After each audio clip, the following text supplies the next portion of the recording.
माझ्या बाळांना खायचं होतं आज फ्राईड चिकन. मग काय, चावी घेतली आणि निघालो गाडीवरती सकाळ सकाळ चिकन आणायला. लवकर द्या सांगत बाळाने केली चिकन घ्यायला सुरुवात. घरी येऊन स्वच्छ धुतलं, त्याच्यामध्ये घातलं 2 चमचे कॉर्नफ्लॉवर, 2 चमचे मैदा.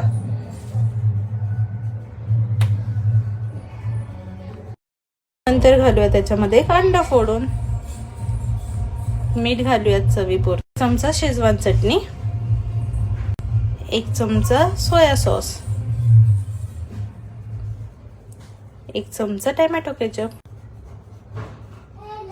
थोडासा फूड कलर घालूयात आणि थोडासा चिकन मसाला.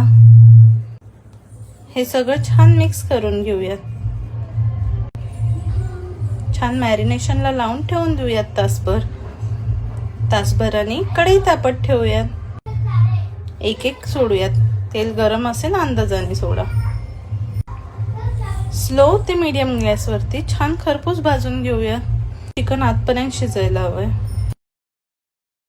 एका बाजूने छान खरपूस भाजून झाल्यावरती पलटी मारून घेऊया. नंतर डिश मध्ये काढून कोथिंबीरने गार्निश करूयात. तयार झालं आपलं फ्राईड चिकन. नक्की करून बघा आणि सांगा कसं झालं होतं.